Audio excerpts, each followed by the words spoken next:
আসসালামু আলাইকুম। কুকিং হাউজে সবাইকে স্বাগতম। আজ আপনাদের জন্য নিয়ে এলাম কচুর ডাঁটার ভীষণ মজাদার একটি তরকারির রেসিপি। এই কচুর ডাঁটার তরকারিটা খেতে খুবই মজার, সাদা গরম ভাতের সাথে সবাই হাত চেটে পুটে খেয়ে নেবে। আমি এখানে 2টা দুধ কচুর ডাঁটা নিয়েছি। এই দুধ কচুর ডাঁটাগুলোকে খুব ভালোভাবে উপরের খোসাটা ছিলে তারপরে ধুয়ে পরিষ্কার করে নিতে হবে। পুষ্টিগুণে ভরপুর এই দুধ কচুর ডাঁটাটা খেতে খুবই মজার এবং টেস্টি। আমি কচুর ডাঁটার উপরের আঁশটা ফেলে দিয়ে খুব ভালোভাবে ধুয়ে পরিষ্কার করে এভাবে ছোট টুকরো করে কেটে নিয়েছি। আর এই কচুর ডাঁটাটাই কিন্তু গলা ধরে না বা চুলকায় না, এটা খেতে খুবই মজার। এভাবে ছোট টুকরো করে কেটে নিতে পারেন বা আপনাদের পছন্দ মতো করে কেটে নিতে পারেন। আর আজকের এই দুধ কচুটা আমি রান্না করব পাঙ্গাস মাছ দিয়ে। আমি পাঙ্গাস মাছ এভাবে ছোট টুকরো করে কেটে নিয়েছি। আর এই কচুর ডাঁটাটা আপনারা আপনাদের পছন্দসই যে কোনো মাছ দিয়ে রান্না করতে পারেন। চুলায় একটা প্যান বসিয়ে এখন পরিমাণ মতো তেল দিয়ে দেব। এখন এই তেলের মধ্যে দিয়ে দেব মিডিয়াম সাইজের 2টা পেঁয়াজ কুচি।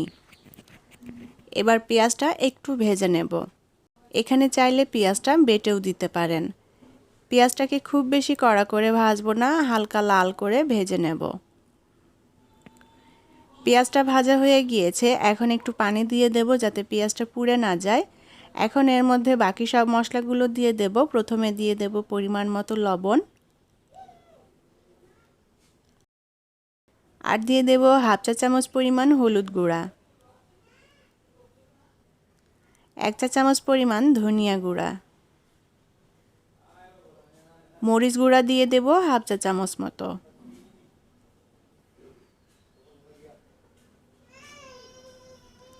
এক চা চামচ দিয়ে দেব রসুন বাটা। অনেকেই কচুতে আদা বাটা ব্যবহার করেন, আপনারা চাইলে আদা বাটাও দিতে পারেন, তবে আমি এখানে আদা বাটা দিচ্ছি না, শুধু রসুন বাটা দিয়েছি। এখন এই মশলাটা ভালোভাবে নেড়েচেড়ে কষিয়ে নিতে হবে। এবার এর মধ্যে কিছু কাঁচামরিচ দিয়ে দেব। আমি কাঁচামরিচ মাছ বরাবর একটু চিড়ে দিয়েছি। এখন খুব ভালোভাবে নেড়েচেড়ে মশলাটা কষিয়ে নেব। আমি অল্প আঁচে মশলাটা ভালোভাবে নেড়েচেড়ে কষিয়ে নিয়েছি আর মশলা থেকে তেলটা উঠে এসেছে। এখন এর মধ্যে দিয়ে দেব কেটে রাখা কচুর ডাঁটা। কচুর ডাঁটা দিয়ে খুব ভালোভাবে নেড়েচেড়ে একটু কষিয়ে নেব। আর এই কচুর ডাঁটা রান্না করতে এখানে কিন্তু মশলার পরিমাণটা অল্প দিতে হয়, খুব বেশি মশলা দিলে কচুর ডাঁটা খেতে বেশি ভালো লাগে না। কচুর ডাঁটাগুলো মশলার সাথে আলতো করে একটু নেড়ে দিয়ে এবার ঢেকে দেব। এতে করে কচুর ডাঁটাটা অনেকটা কমে আসবে আর কচুর ডাঁটার ভেতর থেকে পানিটা বের হয়ে আসবে। ঢাকনা দিয়ে ঢেকে এখন আমি 3-4 মিনিট রান্না করে নেব। 3-4 মিনিট পর ঢাকনাটা খুলে দিলাম আর কচুর ডাঁটা থেকে কিন্তু অনেকটাই পানি বের হয়ে গিয়েছে, কচুর ডাঁটাগুলো নরমও হয়ে এসেছে। এবার উল্টাপাল্টা করে খুব ভালোভাবে নেড়ে দেব। এই কচুর ডাঁটাটা বিভিন্নভাবে রান্না করা যায়, তবে এই দুধ কচুর ডাঁটাটা এভাবে একটু মাছ দিয়ে রান্না করে নিলে খেতে খুবই টেস্টি হয়। তাছাড়া এটা ভাজিও করা যায়, ঘন্টও করা যায়, আবার ছোট মাছ দিয়ে কিন্তু চচ্চড়িও রান্না করা যায়। খুব ভালোভাবে নেড়ে চেড়ে আবারও একটু ঢাকনা দিয়ে ঢেকে দেব। আর এভাবে একটু ঢেকে দিলে কচুর ডাঁটাটা ভালোভাবে সেদ্ধ হয়ে যাবে। ঢাকনাটা তুলে নিয়ে আবারও খুব ভালোভাবে নেড়ে চেড়ে নেব। আর কচুর ডাঁটাটা এই পর্যায়ে ভালোভাবে নেড়ে চেড়ে একটু কষিয়ে নিতে হবে, তাহলে খেতেও খুবই ভালো লাগবে। এবার এর মধ্যে দিয়ে দেব কেটে রাখা পাঙ্গাস মাছ।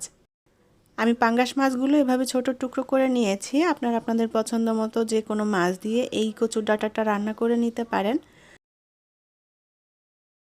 আর এই কচুর ডাঁটার সাথে বিশেষ করে চিংড়ি মাছ এবং ইলিশ মাছ দিয়ে রান্না করলে খুবই টেস্টি হয় খেতে। মাছের সাথে কচুর ডাঁটাটা ভালোভাবে নেড়েচেড়ে মিশিয়ে নিয়ে এবার ঢাকনা দিয়ে ঢেকে দেব। আমি 5 মিনিট মতো এভাবে অল্প আঁচে ঢাকনা দিয়ে রান্না করে নেব, মাছটাও কষানো হয়ে যাবে। 5 মিনিট পর ঢাকনাটা খুলে দিলাম, আবারও আলতো করে খুব ভালোভাবে নেড়ে দেব যাতে মাছগুলো ভেঙে না যায়। এই কচুর ডাঁটাটা পাঙ্গাস মাছ দিয়ে এভাবে রান্না করলেও কিন্তু খুবই মজার হয় খেতে। যারা এখনও এভাবে রেসিপিটি ট্রাই করে দেখেননি তারা অবশ্যই বাসায় একবার ট্রাই করে দেখবেন, ভালো লাগবে। অল্প আঁচে ভালোভাবে নেড়েচেড়ে আমি মাছ এবং কচুর ডাঁটা একসাথে কষিয়ে নেব। কচুর ডাঁটা এবং মাছ একসাথে ভালোভাবে কষিয়ে নেওয়ার পর এখন এর মধ্যে দিয়ে দেব পরিমাণ মতো ঝোলের পানি। ঝোলটা খুব বেশি রাখবো না, মিডিয়াম ঝোল থাকবে, সেই আন্দাজেই পানিটা দিয়ে দিলাম। যেহেতু কচুর ডাঁটাটা খুবই নরম আর সেদ্ধ হয়ে গিয়েছে, আমি 1 কাপের মতো পানি দিয়ে দিয়েছি। আবারও ঢাকনা দিয়ে ঢেকে আমি কচুর ডাঁটাটা রান্না করে নেব। ঢাকনা দিয়ে ঢেকে আমি 6-7 মিনিট কচুর ডাঁটাটা রান্না করে নিয়েছি। আর কচুর ডাঁটার তরকারিটা রান্না হয়ে গিয়েছে। ঝোলটা আর খুব বেশি শুকাবো না, একটু ঝোল ঝোল থাকবে। মাছ দিয়ে কচুর ডাঁটার এই ঝোলটা খেতে খুবই মজার হয়, তবে আপনারা চাইলে এর থেকে ঝোলটা আরেকটু কমিয়ে নিতে পারেন বা আপনাদের পছন্দ মতো ঝোল রাখতে পারেন। এখন এর মধ্যে দিয়ে দেব কিছুটা ভাজা জিরা গুঁড়া।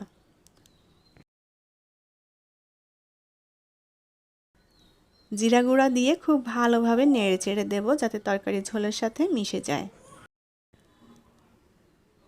আবারও ঢাকনা দিয়ে একটু ঢেকে দেবো, এতে করে জিরার ফ্লেভারটা তরকারির সাথে মিশে যাবে। 2 মিনিট মতো ঢাকনা দিয়ে ঢেকে আমি কচুর তরকারিটা রান্না করে নিয়েছি। কচুর তরকারিটা রান্না করা হয়ে গিয়েছে, ঝোলটা এভাবেই থাকবে, আর শুকাবো না। আলতো করে একটু নেড়ে চেড়ে এখন তরকারিটা আমি নামিয়ে নেব।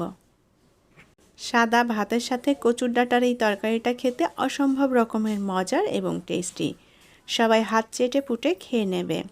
আশা করি আমার আজকের রেসিপি আপনাদের ভালো লেগেছে। আর রেসিপিটি ভালো লাগলে চ্যানেলটি সাবস্ক্রাইব করে সাথেই থাকবেন। ভালো থাকবেন সবাই। আজকের মতো বিদায় নিচ্ছি। আল্লাহ হাফেজ।